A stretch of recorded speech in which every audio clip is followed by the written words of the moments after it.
Not a math whiz, but great with your hands? Well, I've got good news for you.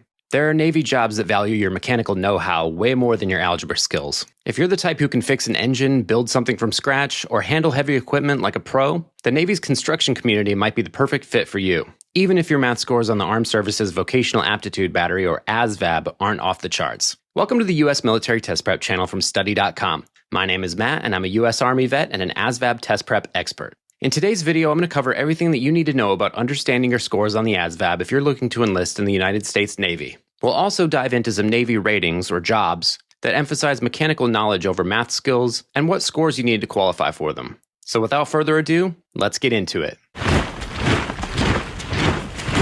The ASVAB has 9 or 10 subtests depending on whether you're taking the paper or computerized version. These subtests check out your knowledge in different areas like general science, arithmetic reasoning, word knowledge, paragraph comprehension, and mathematics knowledge. The other areas are electronics information, auto and shop information, mechanical comprehension, and assembling objects. You'll get a standard score for each of the subtests. So, what's a standard score?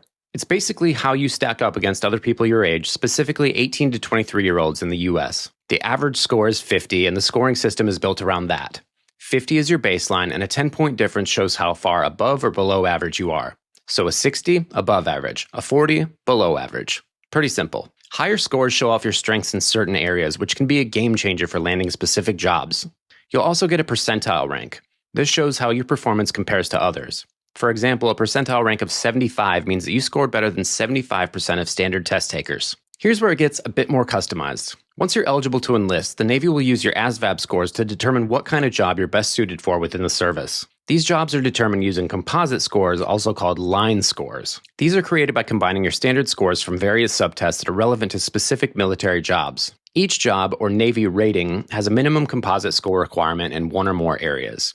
For example, a technical job would look at your math and science scores, while a mechanical role will care more about your understanding of mechanics and tools. Your composite scores really dictate what jobs you qualify for, so they're worth paying attention to. Let's talk about how the Navy looks at your scores for hands-on roles. For these construction-related ratings, they're looking at a combination of 3 subtests: arithmetic reasoning, or AR, mechanical comprehension, or MC, and auto and shop information, or AS. If you've got solid mechanical instincts and some basic shop knowledge, you can still qualify, even if advanced math isn't your strong suit. Take the builder rating, for example.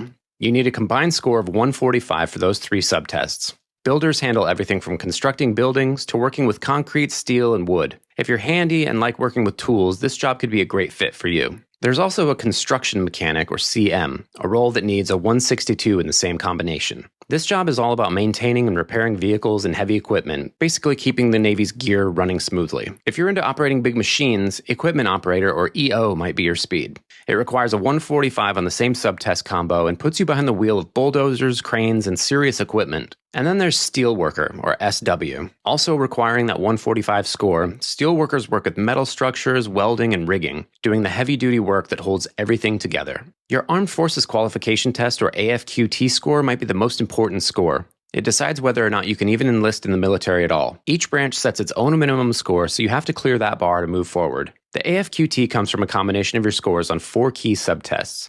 These subtests include arithmetic reasoning, which has basic math and word problems, and mathematics knowledge, which includes a variety of math concepts. The other 2 subtests are word knowledge, which tests vocabulary and word meanings, and paragraph comprehension, which measures how well you can understand written materials. Your AFQT score is a percentile ranking, meaning that if you score 60, you did better than 60% of standard test takers. Each military branch sets its own standards. Let's talk numbers and take a closer look at the minimum AFQT score you need to enlist in each branch of the military. You'll need a high school diploma or a GED to qualify for any branch of the military. The required score varies, though, based on which one you have. If you've passed the GED exam, you'll need to aim for a score of at least 50 for all branches. With a high school diploma, you'll need a minimum score of 31 for the Air Force, Army, Navy, and Marine Corps. The Coast Guard requires a 32. If your AFQT score is higher than the minimum, that's great. This opens up additional job options, potentially more career growth, and maybe even some bonuses. Whether you've already taken the ASVAB and your scores aren't where you need them to be yet, or you're still prepping, I'm here to give you some steps that you can take to improve your score and better position yourself for the military jobs that you want. First, pinpoint both your strengths and your weak areas. If you haven't already taken the ASVAB, taking a practice test can really help you zero in on what you know and what you don't. Look at which subtests brought your score down and which ones you excelled in. While it's important to address weaker areas to meet minimum requirements, Excelling in your strong areas can help to offset a lower score in other sections. This balance can help improve your overall test outcome, especially for composite scores or percentile rankings. Next, study smarter. Spend more time on the sections that you really struggled with. Using good study resources can really make a big difference. Study.com's ASVAB test prep resources can help with personalized plans and practice tests to get you on track. In fact, 92% of users pass the ASVAB after prepping with Study.com. If you feel like you know a topic well, do practice problems and quiz yourself. If you notice that you're missing a lot, go back and review the lesson to make sure that you really know the material. A solid prep plan can help boost your score. You can also retake the ASVAB. You'll need to wait 30 days before your first 2 retakes. After that, it's a 6-month wait if you want to try again, so definitely use the time you have to your advantage. Also, keep in mind that you can use your ASVAB scores for up to 2 years to enlist, so make sure you plan accordingly. If you need to retake the ASVAB, consider using Study.com's ASVAB study guide and test prep resources and zero in on what you need to study. And remember, even if you don't get the score for the role that you wanted, there might be other military jobs that would be a good fit for you. The goal is to maximize your strengths. So if you're more of a wrench and welder type than a calculator and equations type of person, the Navy's got a place for you. These jobs are all about using your skills to build and fix things that keep operations running, both in the military and beyond. It's a strong path to take with plenty of real-world value once your service is done. If this video helped you out, give it a thumbs up, drop a comment with any questions or topics you want for us to cover, and don't forget to subscribe for more U.S. military test prep content. Stay sharp, and I'll see you in the next video.